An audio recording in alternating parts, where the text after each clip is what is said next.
It's been about 9 or 10 months since I'd done my last Zwift race, and that was before the season started. Even though my season ended pretty well, it ended about a month ago. Since then, I've been focusing on getting my endurance back and getting my long climbing back because of this event I wanted to do a couple weeks ago. In terms of upper intensity work, the only thing I've been doing is this one VO2 max workout every other week. Other than that, nothing.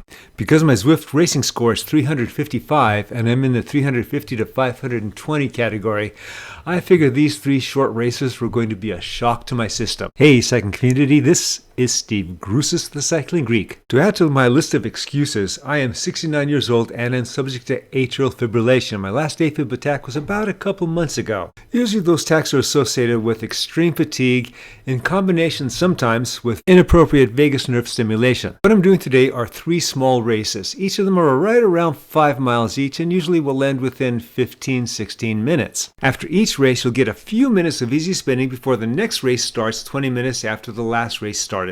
This race had a lot of climbing in it, and what made matters worse is that I had to increase my weight in Zwift because I've gotten heavier since the end of the season. I was racing at about 163 when things were real well, and now I'm about 171. While I like this new format with the race categorizations and the new graphics, I can't tell who's in my category. Now there may be a way to tell, so if you guys know how to tell, let me know in the comments below. A little over 20% of the race is done and already I'm in survival mode. I don't want to be solo off the bat because I'll go even slower, and this is only 20 minutes before the next race starts. Now I do have a teammate here that I picked up, Dean Hardy from Wales, and since I'm more of a domestique kind of guy, this helps me to keep my speed up. I'm going to speed things up a bit because nothing really exciting happened at the balance of this race. There were 13 of us in our category, but again, I'm not sure exactly where I am. All I know is that there's somebody that's now about 8 or 9 seconds behind us, and we are chasing somebody that's about 2 to 3 seconds ahead of us. We are now about halfway through this race. I haven't mentioned this in this video, but I like climbing out in the real world. I don't like climbing in Zwift.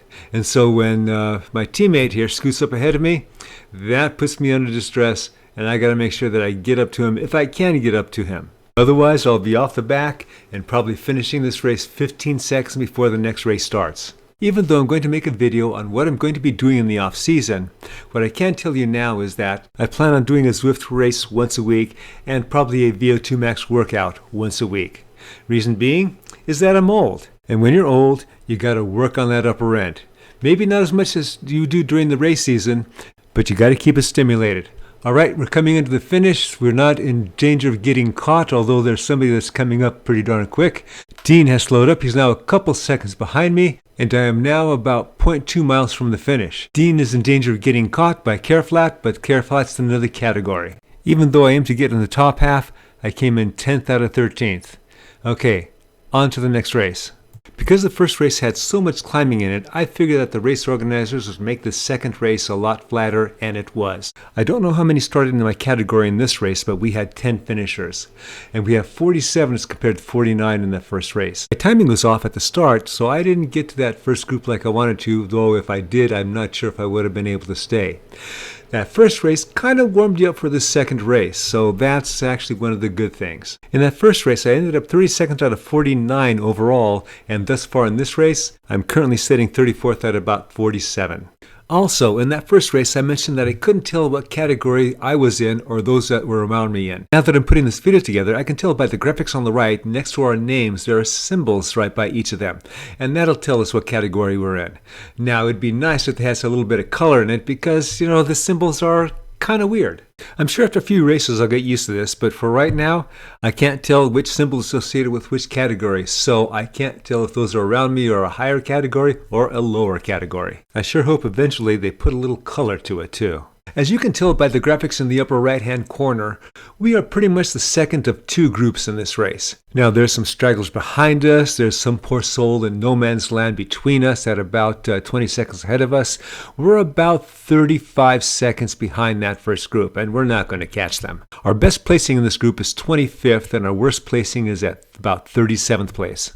All I want to do is be connected to this group right now. We're just under 2 miles to go, like 1.8, and this is going to be a sprint finish, which means that I'm going to finish toward the back of this group. Ordinarily what I've done before is I will take off about 0.3, 0.5 miles to go. But that's when I'm in shape. Now I'm not in race shape.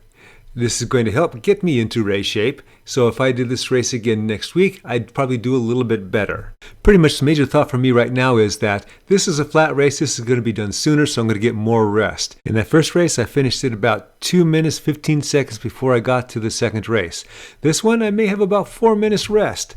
That'll be cool. Okay, heading into the finish. Last place in our group is about 37th, and I got 32nd, and this time, 8th out of 10 in this category. On to race number 3. The good thing right now is that I'm not feeling totally dead at all. Unlike the last race, I pay attention at the start, and I start with power. And so far, I'm able to hang with the front group. When everyone disappeared for 5 seconds, it got a little freaky, but I'm glad they came back. This last course is the Glasgow Crit Course. I'm familiar with this course. It's not as tough as the first one, not as easy as the second one. There's a lot of big rollers like what we're going up now. In this roller, everyone attacked. So I went from the front group, now I'm chasing that front group. And as it turns out, I'm never going to catch them. So I think that's one of my teammates that came by, Dean Hardy from the previous races that you may have seen. I'm hoping we can work together to either try and catch that front group, but stay away from those that are behind us. You may recall in the second race, the best placing I was in that second group was 25th place, and right now, he and I are at 24th and 25th place. If you look at the graphics on the right, you'll see that the group behind us is about 9 seconds. And the group ahead of us, they're about 8-9 seconds.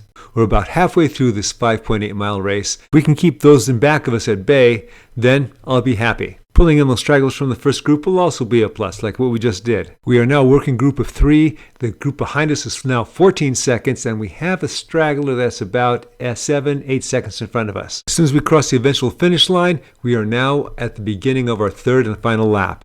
There's just 2 of us as I've lost my teammate Dean. Now, he's probably has some network problems because he dropped off pretty quick. In fact, Kroll, who he caught and we were working together, he's also dropped off. So now it's just me with a mile to go, trying to hold off a duel for about 5 seconds back. Dolensky from Austria and Rosval from Norway. Kroll is chased back on. He's now a second behind me. Usually in these cases, I get caught by everybody, so I'm trying to prevent that from happening. Last Dolensky passes me. I now try to get back on his wheel, and hopefully I can get around him. There's the finish straight ahead. Just a little more power, and it looks like he nipped me, but the results say that I nipped him. Well, I gotta go with the results. I got 23rd or 24th overall and 7th out of 12th in my category. I also went up from a racing score of 352 to 361. I hope you enjoyed this video and you got something out of it. As always, remember, comment, like, subscribe.